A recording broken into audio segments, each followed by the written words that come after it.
English Gurukul परिवार का हिस्सा बनने के लिए और हमारे साथ अपनी इंग्लिश को इम्प्रूव करने के लिए चैनल को अभी सब्सक्राइब कीजिए।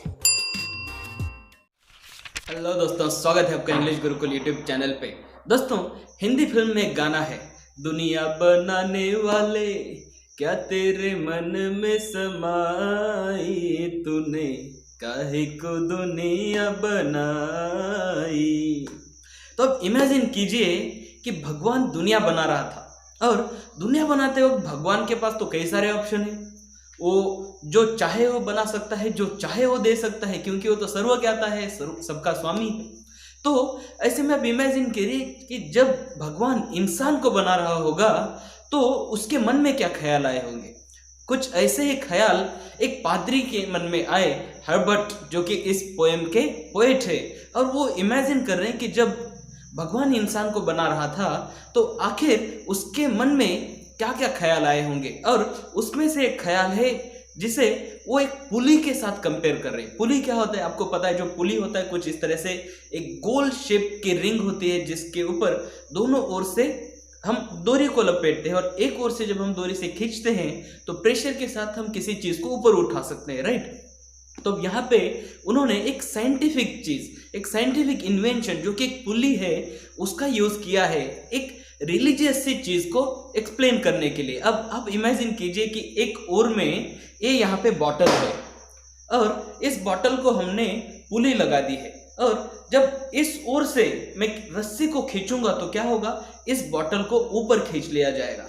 तो कहीं ना कहीं अगर मेरे हाथ में वो डोरी है तो मैं जब चाहे इस बॉटल को ऊपर उठा सकता हूं, या फिर मैं बस अपना कंट्रोल रखने के लिए एक डोरी से इस बॉटल को अपनी पुली को कनेक्ट करके रखूंगा और उसको नॉर्मल पोजीशन में रख दूंगा, और जब चाहे तब मैं उस डोरी को खींच के इसे ऊपर खींच लूंगा। कुछ इसी तरह से वो एक्सप्लेन कर रहे हैं कि किस तरह से भगवान मनुष्यों के साथ अपना रिलेशन बनाए रखते हैं। तो चलो इस पोएम को अच्छे से समझते हैं और गहराई से जानते हैं। चलिए अब इस पोएम का लाइन बाय लाइन मीनिंग जानते हैं। पहले लाइन के अंदर पोएट कहते हैं, When God at first made man, having a glass of blessing standing by, let us, he said, pour on him all we can. अब यहाँ पे हमें यहाँ एकदम क्लियरली समझ रहा है कि जब भगवान ने सबसे पहले एट फर्स्ट, सबसे पहले जब भगवान ने इंसान को बनाया, मैन को बनाया, तब उसके पास क्या था, एक ग्लास ऑफ ब्लेसिंग्स था। जो ग्लास होता है, एक प्याला था उसके पास जिसके अंदर ब्लेसिंग्स थे, आशीर्वाद थे, अलग अलग आशीर्वाद उस ब्लेसिंग्स के अंदर भर दिए गए थे, जो कि वहां पे स्टैंडिंग बाय थे। स्टैंडिंग बाय मतलब साइड में रखे हुए थे। और फिर भगवान ने कहा let us pour on him all we can. हम जो इंसान है उसके ऊपर इस ग्लास में से, इस प्याले में से जितना हो सके उतना ज्यादा पोर करते हैं, उसके ऊपर हम बिखेरते हैं। अब यहाँ पे हमें एक चीज अच्छे से समझ लेनी है दोस्तों। जो यहाँ पे ग्लास का एग्जाम्पल दिया गया है जिसके अंदर ब्लेसिंग्स भरे हुए हैं, तो आपको पता है ग्लास है तो उसके अंदर हम लिक्विड भरते हैं, कोई ना कोई हम पेय उसके अंदर भरते हैं। तो यह चीज हमें रिलीजियस एक एक्टिविटी को भी दर्शाती है जिसे कहते हैं अनॉइंटमेंट। जब क्रिश्चियन धर्म के अंदर अनॉइंटमेंट किया जाता है तो जो पवित्र जल होता है उसको इंसानों के ऊपर छिड़का जाता है। एक बहुत ही पवित्र गतिविधि होती है, पवित्र एक्टिविटी होती है। तो यहाँ पे जब ग्लास का यूज किया गया है तो वो एक पवित्र और एक रिलीजियस एक्टिविटी दर्शाने के लिए किया है। साथ ही साथ हमें इससे ये भी पता चलता है, जो पोएट जॉर्ज हर्बर्ट है वो खुद भी पादरी है, वो खुद भी एक क्लर्जीमैन रह चुके हैं चर्च के अंदर। तो वो कहीं ना कहीं अपने प्रोफेशन को बहुत अच्छे से जानते हैं। वो भी कारण हो सकता है कि वो यहाँ पे ग्लास का यूज कर रहे हैं।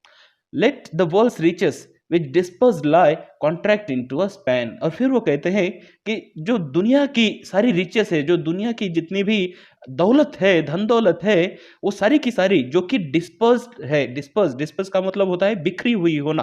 तो पृथ्वी के ऊपर अलग अलग जगह पे वो कहते हैं अलग अलग तरह की धन संपत्ति है। तो वो कह रहे कि ये जो सारी धन संपत्ति जो कि अलग अलग जगहों पे बिखरी पड़ी हुई है, उसको कॉन्ट्रैक्ट कर देंगे। उसको हम क्या कर देंगे, कॉन्ट्रैक्ट कर देंगे। उसको एक स्पैन के अंदर, जो कि पहला है, उसके अंदर हम क्या कर देंगे, कॉन्ट्रैक्ट कर देंगे, भर देंगे। So strength first made a way. और वो कह रहे हैं कि जैसे ही उन्होंने इंसान को बनाया तो हम इमेजिन कर दें कि सबसे पहले वो एक मिट्टी के खिलौने की तरह था जिसके अंदर कोई शक्ति नहीं थी। तो सबसे पहले उन्होंने स्ट्रेंथ दी, ताकत दी, देन ब्यूटी फ्लोड, और उसके बाद जब एक बार उन्होंने स्ट्रेंथ दे दी इंसान को, तो उसके बाद ब्यूटी, खूबसूरती इंसान के अंदर भरी गई। देन विजडम, और उसके बाद उसे ज्ञान दिया गया, विजडम दिया गया, ऑनर, प्लेजर, और उसके बाद उसके अंदर ऑनर, सम्मान, और फिर प्लेजर, और फिर सुख उसे दिया गया, सुख की भावना, सुख की इच्छा उसके अंदर भरी गई। When almost all was out, God made a stay, और फिर ऑलमोस्ट ऑल, जब लगभग, ऑलमोस्ट का मतलब होता है लगभग, और फिर जब लगभग सब कुछ खत्म होने को था, ग्लास के अंदर जितने भी ब्लेसिंग्स थे, जितने भी आशीर्वाद थे, जब वो खत्म होने को थे, गॉड मेड अ स्टे, तो गॉड ने एक स्टे कर लिया, गॉड वहां पे रुक गए अपनी एक्टिविटी करते करते, वो कुछ देर के लिए थम से गए, perceiving that.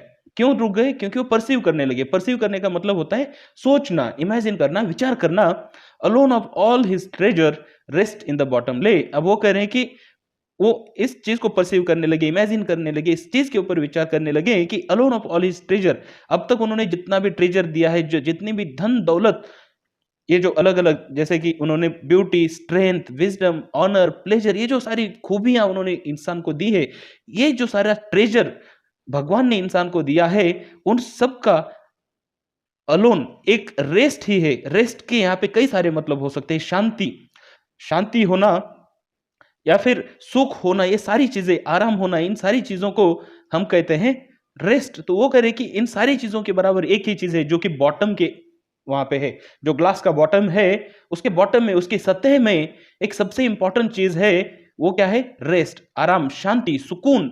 For if I should, said he, bestow this jewel also on my creature, he would adore my gifts instead of me। अब यहाँ पे वो कह रहे हैं कि अगर अगर मैंने ये जो आखिरी ज्वेल भी मेरे पास जो है, जो सबसे आखिर का जो मेरे पास एक नगीना है, जो ज्वेल है, अगर मैं उसे भी बेस्टो कर दूंगा, बेस्टो का मतलब डोनेट करना, दान करना या दे देना, अगर मैं इसको भी, अगर मैं मेरे क्रीचर पे, क्रीचर यानी मेरा प्राणी जो कि इंसान है, अगर मैं ये भी अगर इंसान को दे दूंगा, तो वो कह रहे हैं कि he would adore my gifts. अब तक मैंने जितने भी गिफ्ट्स इंसान को दिए, मैंने उसको ऑनर दिया है, प्लेजर दिया है, मैंने स्ट्रेंथ दी है, ब्यूटी दी है, विजडम दिया है, ये जो सारे गिफ्ट्स है, इनको वो एडोर करेगा, इनकी वो सराहना करेगा instead of me.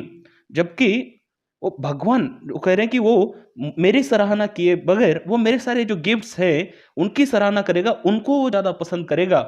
And rest in nature, not the God of nature. और वो करे कि इंसान वो सारे गिफ्ट्स के अंदर ही खुद को खुश पालेगा, उन्हीं में वो खुश हो जाएगा, और वो मेरे पास नहीं आएगा। और वो करे कि रेस्ट इन नेचर, जो नेचर है, जो आसपास का जो निसर्ग है, उसी के अंदर वो रेस्ट कर लेगा, उसी के अंदर वो रह जाएगा, not in the God of nature, ना कि जो गॉड ऑफ नेचर है, जिसने निसर्ग बनाया, जिसने नेचर बनाया। यहाँ पे नेचर का एक चाहो तो आप निसर्ग ये भी मीनिंग ले सकते हो, या फिर दुनिया, दुनिया का भी आप यहाँ पे मीनिंग ले सकते हो सकता है कि इंसान सिर्फ दुनिया के अंदर ही उलझ कर रह जाएगा, ना कि वो भगवान जिसने दुनिया को बनाया। So both should losers be. और वो कह रहे हैं कि इस केस में क्या होगा, हम दोनों भी लूजर्स हो जाएंगे। क्यों? पहला तो इंसान लूजर हो जाएगा क्योंकि वो भगवान के पास नहीं पहुंच पाएगा, भगवान को नहीं पाएगा। और दूसरा जो भगवान है वो भी लूजर होगा क्योंकि उसने इंसान को तो बनाया, लेकिन इंसान बस दुनिया के अंदर ही अटक कर रह गया, वो उस तक नहीं पहुंच पाया। तो yet let him keep the rest. अब वो करें, लेकिन फिर भी जितना भी है उसमें से उनको रेस्ट जितना भी बाकी की चीजें हैं, बची हुई चीजें, रेस्ट का मतलब बची हुई चीजें, तो जितनी भी बची हुई चीजें हैं वो उसके पास रहने दो, but keep them with repining restlessness. अब चाहो तो बाकी की चीजें भी रहने दो, या फिर यहाँ पे जो रेस्ट है उसका दूसरा मतलब जो रेस्ट है, आराम और सुकून है, वो भी चाहे तो उसके पास रखेंगे, लेकिन ये जो शांति और सुकून है, कीप हिम विद रिपाइनिंग रेस्टलेसनेस, इसको हम उसके पास रखेंगे रिपाइनिंग रेस्टलेसनेस के साथ। तो यहाँ पे रिपाइनिंग का मतलब होता है कुछ दुखद सा, या फिर कंप्लेनिंग से रेस्टलेसनेस के साथ। इंसान को कभी पूरी तरह से रेस्ट नहीं मिलेगा, सुकून नहीं मिलेगा, वो हमेशा रेस्टलेस रहेगा, हमेशा उसके अंदर एक रेस्टलेसनेस रहेगी। Late him be rich and very. तो वो करे कि इंसान को रिच होने देंगे, हम उसे संपन्न होने देंगे, धनवान होने देंगे, और वेरी भी होने देंगे। वेरी का मतलब थक जाना, टायर्ड हो जाना। तो वो करें कि let him be rich and weary, that at least, जिससे कि क्या होगा, if goodness lead him not, yet weariness may toss him to my breast. तो वो कह रहे हैं कि अगर इंसान को अच्छाई की वजह से मेरी तरफ आने का रास्ता अगर नहीं मिला, अगर अच्छाई ने इंसान को भगवान तक आने का रास्ता नहीं दिखाया, अगर अच्छाई ने लीड नहीं किया, देन वेरीनेस जो कि थकान है, टायर्डनेस है, वो इंसान को भगवान की तरफ टॉस कर देगा, भगवान की तरफ वो झोंक देगा, फेंक देगा। तो दोस्तों, ये पोएम मैंने आपको अच्छे से समझाने की कोशिश की। अगर आपके कुछ भी डाउट हो तो जरूर आप मुझे कमेंट कर पूछिए। Thank you very much.